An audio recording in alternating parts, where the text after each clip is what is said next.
The alarm screamed through the command center of Station Arcturus 7. Red lights flashed across every console as officers scrambled to their positions. Fleet Admiral Zektar strode into the room with forearms crossed behind his broad back. His purple skin gleamed under the harsh lights as his triple eyes focused on the main display screen. "Report," he commanded. His voice was deep and carried the weight of 3 decades commanding the Crithian Empire's outer defense fleet.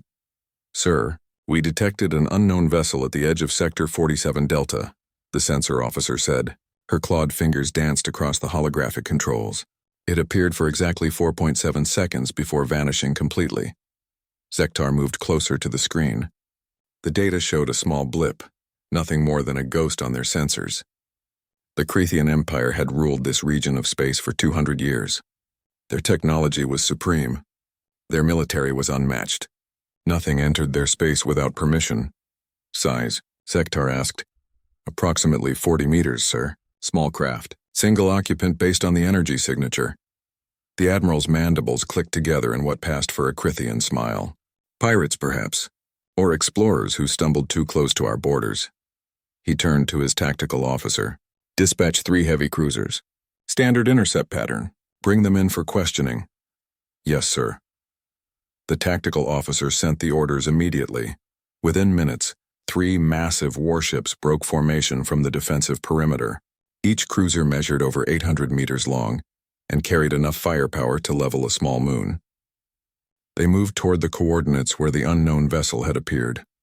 Their sensors swept the area in overlapping patterns. Nothing could hide from Crithian technology, but the space was empty. "Cruiser Commander Velkoth reports no contact, sir," the communications officer said.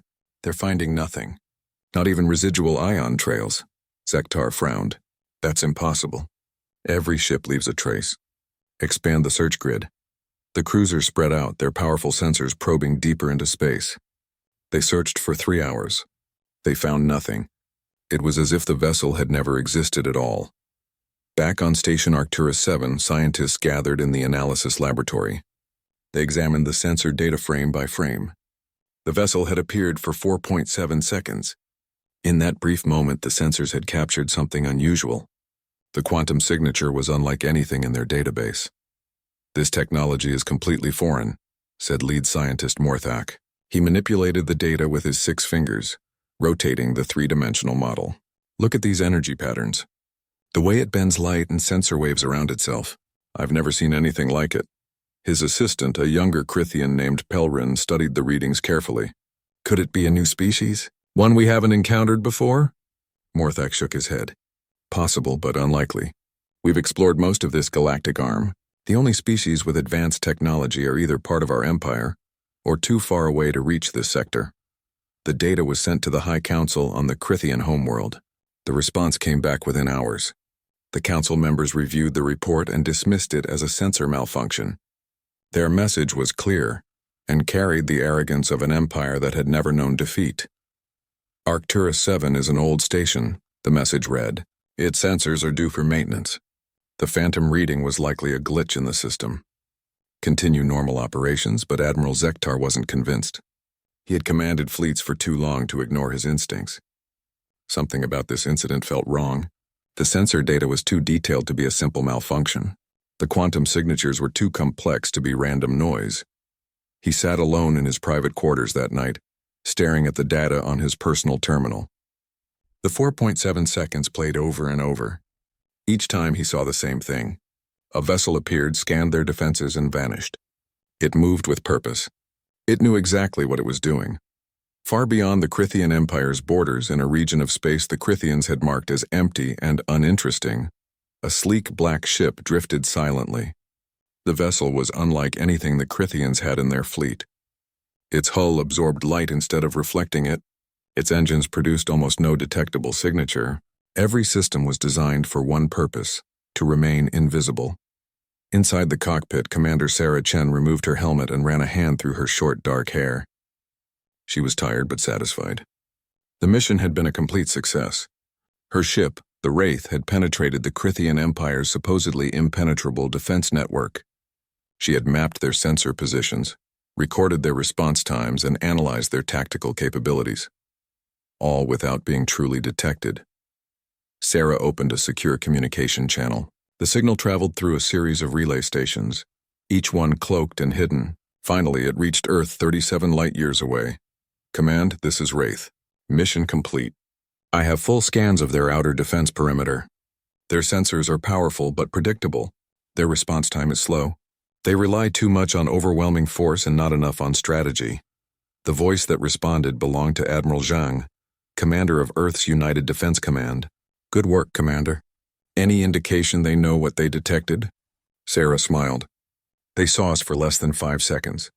Based on their response, they think we're either pirates or a sensor glitch. They have no idea what they're dealing with. Excellent. Return to Rally Point Theta and await further orders. The next phase begins in 2 weeks. Understood, sir. Wraith out. Sarah closed the channel and set course for the rally point. As her ship accelerated into the darkness of space, she thought about what was coming. The Crithian Empire had been expanding aggressively for years. They had conquered dozens of species. Their fleets moved through space like a plague, taking whatever they wanted. But they had made one critical mistake. They had expanded toward human space. And humanity, despite being younger and smaller than the Crithian Empire, had learned something important during their violent history on Earth. The best way to win a fight was to make sure your enemy never saw you coming. The Wraith vanished into the black, leaving no trace behind. In the Crithian Empire, Admiral Zektar continued to study the data, unaware that he had just witnessed the beginning of something that would change his empire forever. The Phantom had come and gone, and it would return. 3 weeks had passed since the first detection, and the Crithian Empire was no longer dismissing the Phantom as a sensor glitch. The unknown vessel had appeared 5 more times across different systems. Each appearance followed the same pattern. A brief detection lasting only seconds, always near military installations, and then complete disappearance. No Crithian ship had managed to intercept it. No weapon had achieved a lock. It came and went like smoke in the wind. Admiral Zektar stood in the war room of the Imperial Command Center on the homeworld. Around him, holographic displays showed the locations of each Phantom sighting. Red dots marked the positions, scattered across the Empire's territory. He studied them with growing concern while his military council argued among themselves. It must be the Valdrine Confederation, General Krorak insisted. His massive frame towered over the other officers. They've always envied our technology. This is clearly their doing. Impossible, countered Admiral Thexala. The Valdrine don't have this capability. Their stealth technology is primitive compared to ours. This is something else entirely. Then perhaps we have a traitor, suggested Intelligence Director Voshnar. His small eyes darted around the room suspiciously. Someone could be feeding false data into our sensor networks to make us think there's an intruder. Zektar listened to their theories but remained silent. He knew they were wrong. All of them. This wasn't sabotage or a rival empire playing games. This was reconnaissance. Someone was studying them, learning their defenses, preparing for something larger. In the back of the room, Subcommander Thelis analyzed the data on her personal tablet. She was younger than most of the senior officers, but her analytical mind was sharper than any of theirs. While they argued about politics and pride, she focused on patterns and evidence. She had spent days reviewing every sensor reading from all 6 incidents. The quantum signatures were identical. The approach vectors were carefully calculated. The timing was too precise to be random. Whoever was piloting this vessel knew exactly what they were doing. Thelis raised her hand. Sirs, if I may? The room fell silent. Several senior officers glared at her. It was considered rude for a junior officer to interrupt the council's debate. But Zektar gestured for her to speak. I believe this is systematic reconnaissance, she said clearly. The Phantom only appears near military installations. It scans our defenses and leaves before we can respond. Each sighting provides it with more information about our capabilities. Ridiculous, General Krorak snorted. No species has technology superior to ours. With respect, General, the evidence suggests otherwise. Thelis projected her analysis onto the main holographic display. Look at the pattern. The first sighting was at our outer defense perimeter. The second and third were at patrol stations. The fourth was near our shipyards. The fifth near our communications hub. The sixth at our ammunition depot. They're mapping our entire military infrastructure. Zektar studied her analysis carefully. She was right. The pattern was clear once you looked past the pride and assumptions. If this is reconnaissance, then what comes next? Typically, reconnaissance precedes invasion or conflict, Thelis said. But we have another possibility. This could be a defensive measure. Perhaps this species knows we're expanding in their direction and wants to understand our capabilities before we encounter them.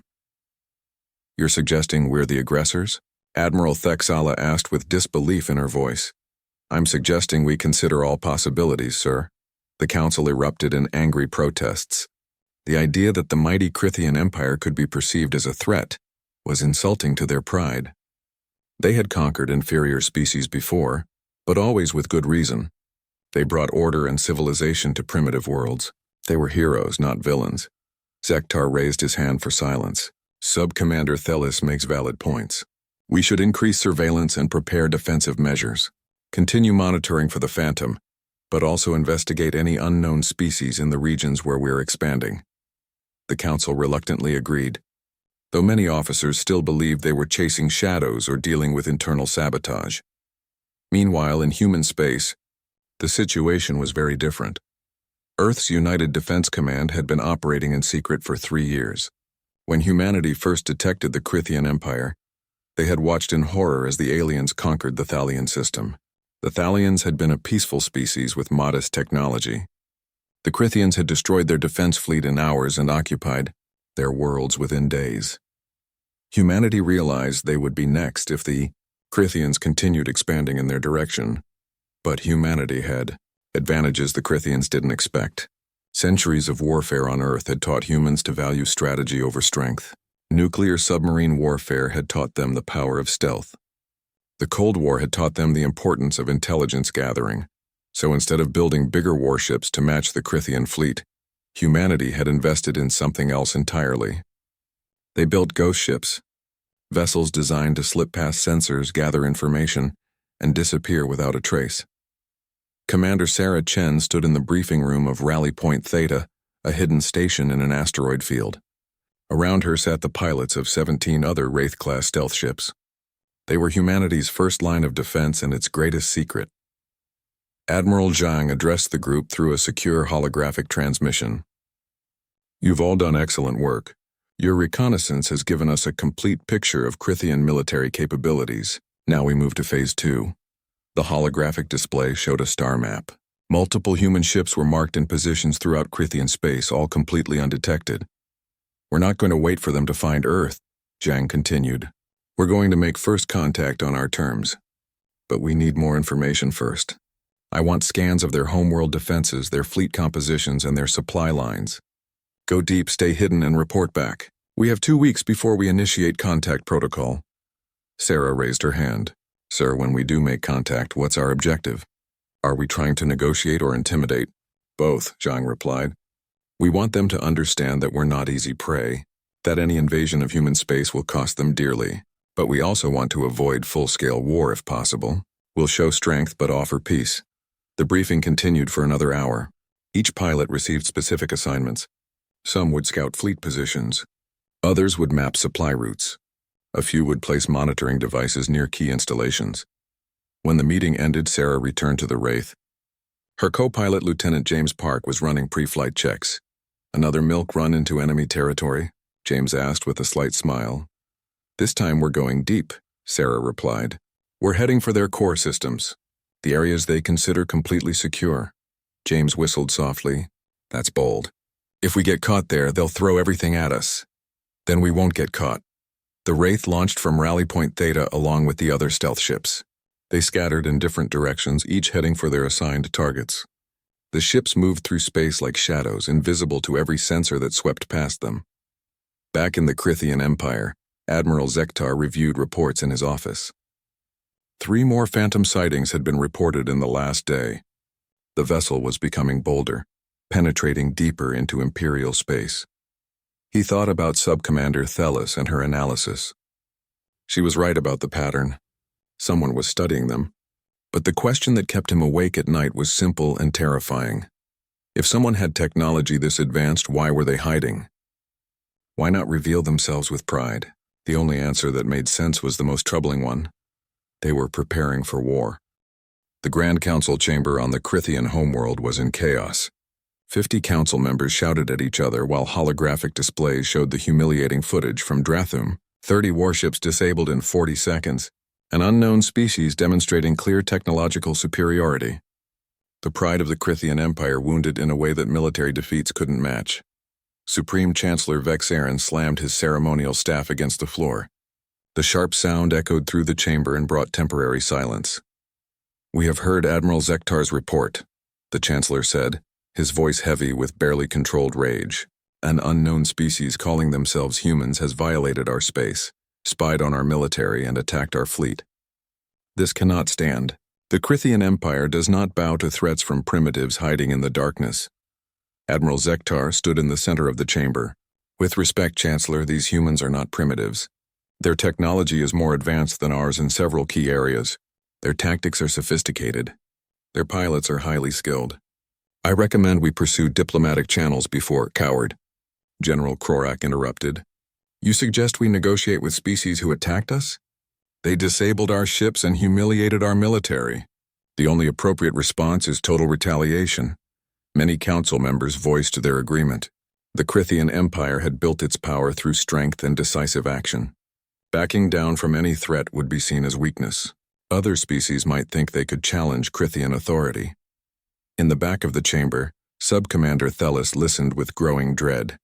She had prepared a detailed analysis of the human capabilities based on all available data. Her conclusions were clear. Engaging the humans in direct military conflict was extremely dangerous. But nobody wanted to hear her warnings. The council was driven by pride and anger, not logic. "I propose we mobilize the Grand Fleet," announced Fleet Marshal Drexoth. He was the supreme commander of all Crithian military forces. 500 warships. We locate their homeworld and demonstrate what happens when someone challenges our empire. We offer them one chance to surrender. If they refuse, we reduce their world to ash. The council erupted in approval. The vote was called and passed with overwhelming support. Only Admiral Zektar and a handful of others voted against military action. Their voices were drowned out by the majority demanding vengeance. Thelis tried to speak up to present her analysis, but she was ignored. When she persisted, she was removed from the chamber by security forces. Later that day, she was formally arrested and charged with defeatism and undermining military morale. She was locked in a detention cell while the Empire prepared for war. The mobilization of the Grand Fleet was unprecedented in recent Crithian history. 500 warships gathered from every corner of the Empire.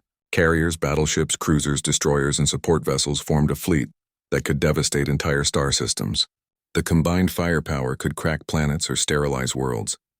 It was a force designed to inspire terror and guarantee victory through sheer overwhelming power. Fleet Marshal Drexoth commanded from the flagship Dominion of Stars, a vessel 3 kilometers long and bristling with weapons. Around him, his senior officers planned the assault with confidence bordering on arrogance. "We've analyzed the sensor data from Drathum," reported Intelligence Officer Mexith. "We've identified probable locations for the human homeworld, based on the trajectory vectors of their vessels. The most likely candidate is a system designated as Sol 3 in our star charts. It's 37 light-years from our nearest outpost." "Perfect," Drexoth said. "We'll jump the entire fleet to that system simultaneously. No reconnaissance, no warnings. We appear in overwhelming force and demand immediate surrender. If they refuse, we begin orbital bombardment." Admiral Zektar, who had been assigned to the fleet against his wishes, voiced his concerns. "Marshal, we know very little about their defensive capabilities. They demonstrated the ability to disable our ships easily. Perhaps we should—" "Silence, Admiral," Drexoth interrupted. "You've already shown your lack of resolve.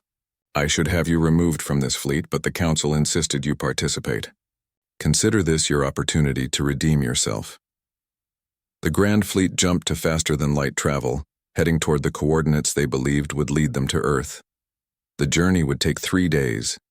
During that time, the Crithian crews prepared their weapons and practiced assault formations. They watched propaganda videos reminding them of the Empire's greatness.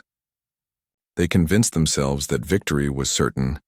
What they didn't know was that the coordinates they had calculated were deliberately misleading.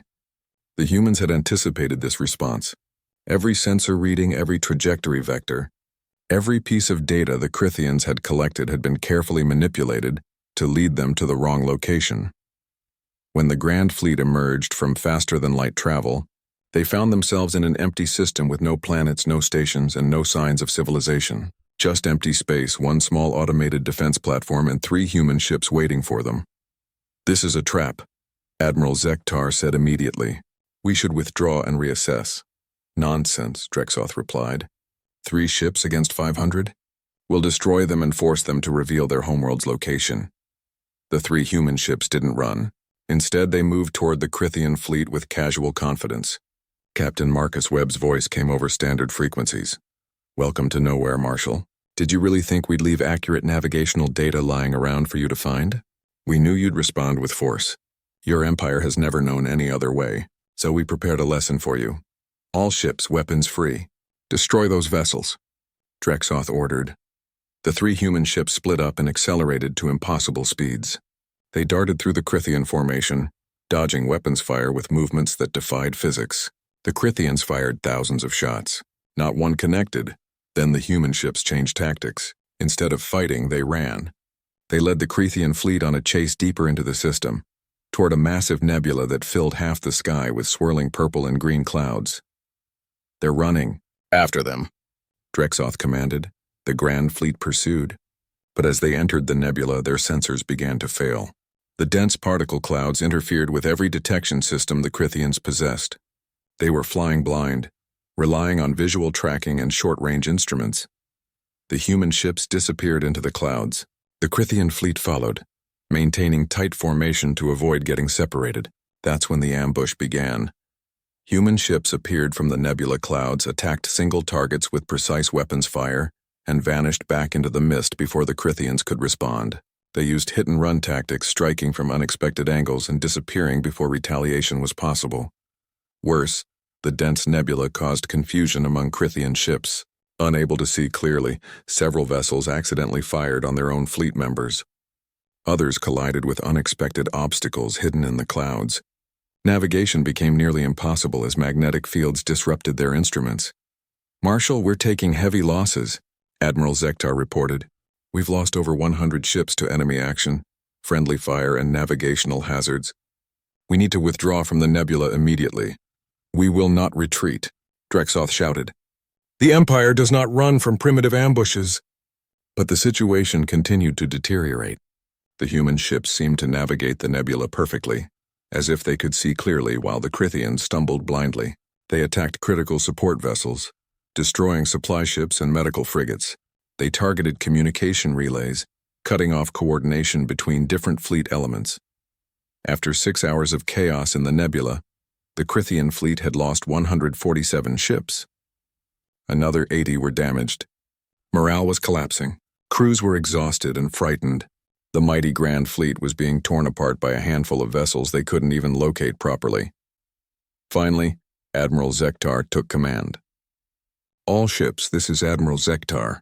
Marshal Drexoth is relieved of command due to tactical incompetence. I'm assuming fleet control. All vessels, execute emergency withdrawal protocol.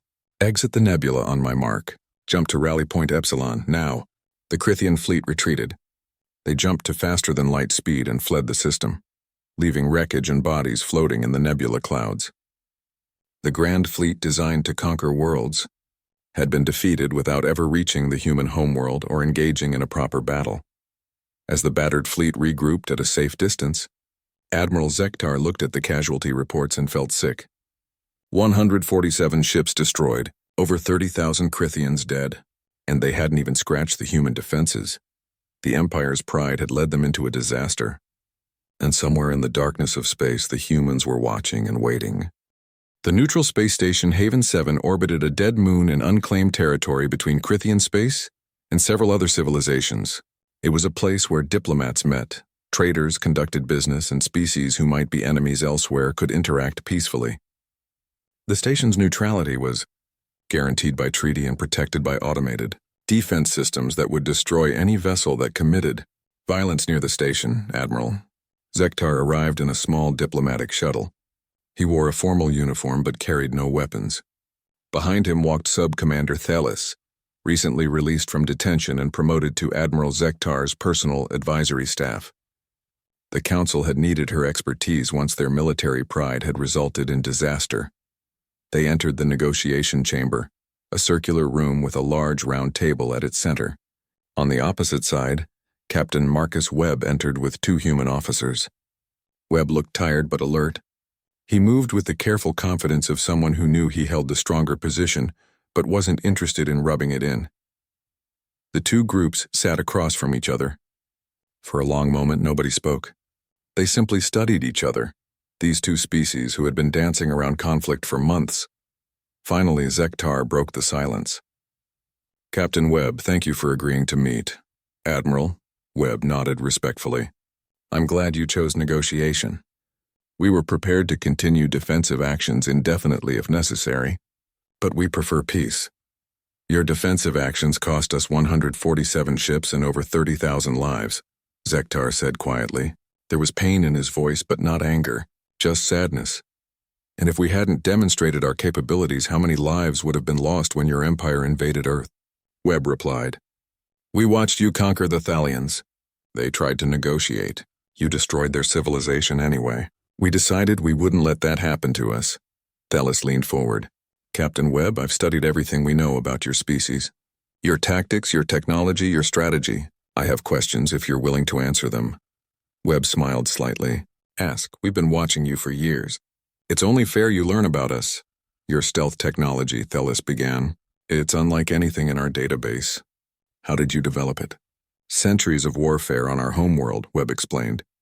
"We had a period called the Cold War where nuclear weapons made direct conflict too dangerous. So we developed submarines that could hide in our oceans and strike without warning. We learned that being invisible was often more valuable than being strong. When we moved to space, we adapted those principles. While you built bigger guns, we built better ways to not be seen."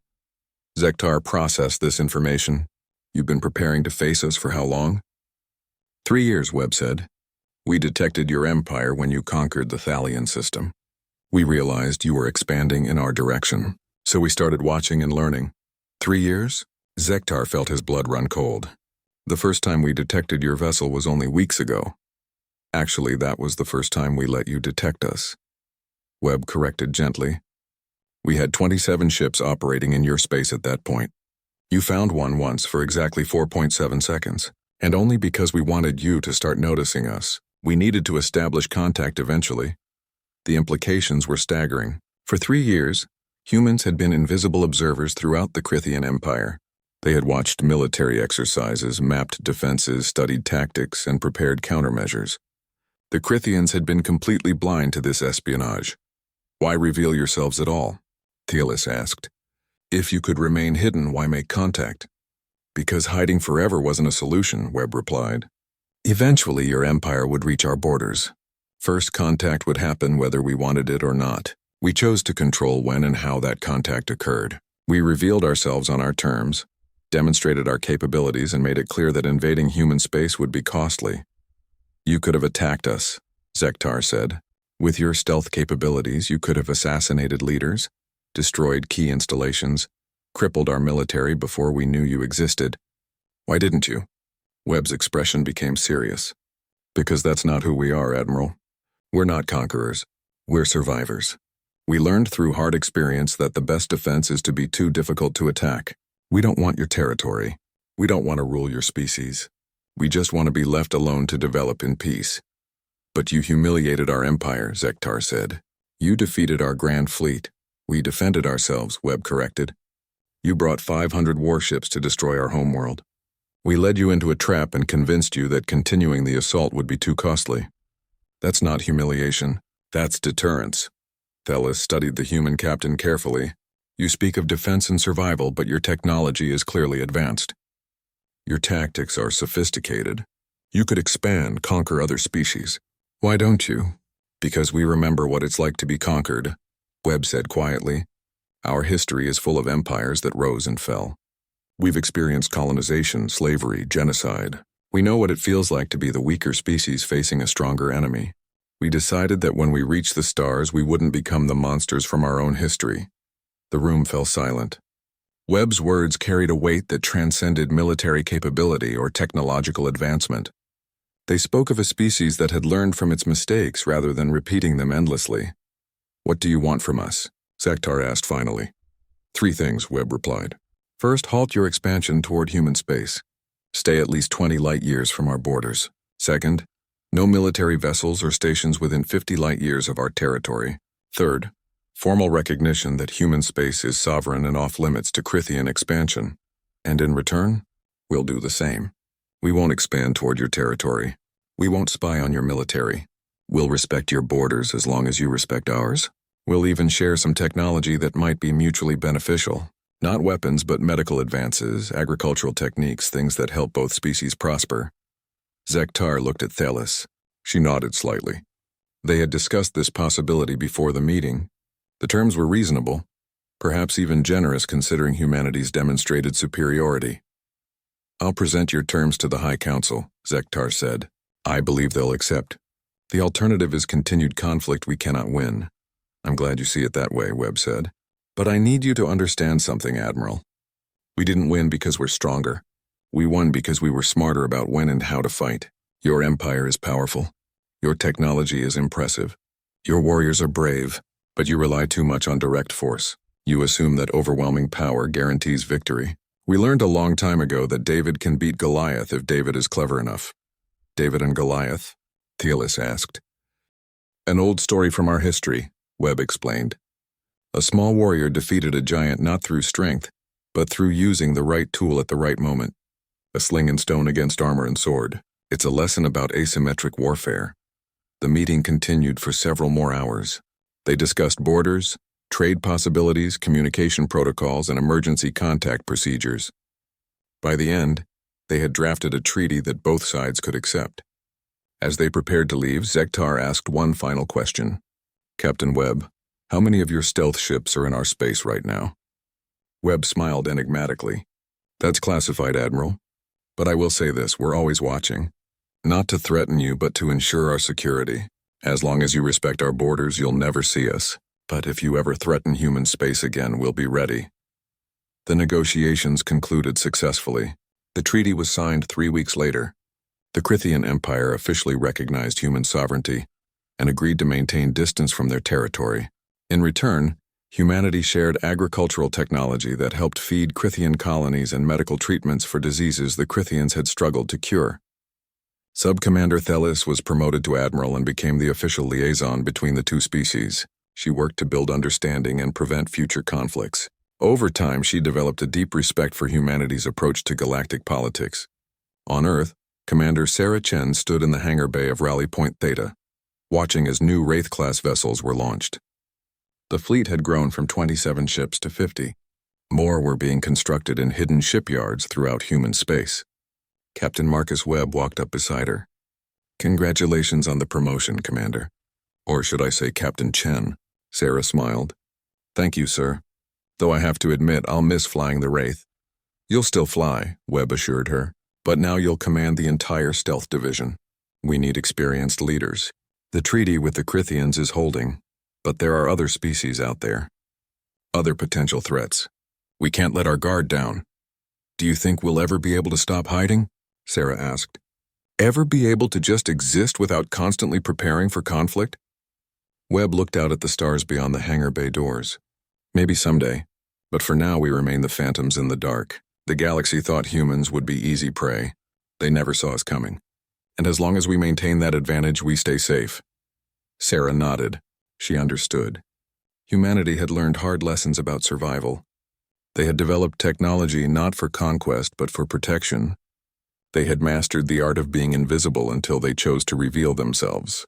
In the darkness of space, human vessels continued their silent watch, monitoring potential threats, gathering intelligence, preparing defenses. They were the unseen guardians of Earth, the phantoms that protected humanity from those who would do them harm. The Crithian Empire had learned a valuable lesson. Strength alone doesn't guarantee victory. Sometimes the most dangerous enemy is the one you never see until it's too late. And humanity had proven that being underestimated was often the greatest advantage of all. The phantoms remained in the dark, watching, waiting, and ready.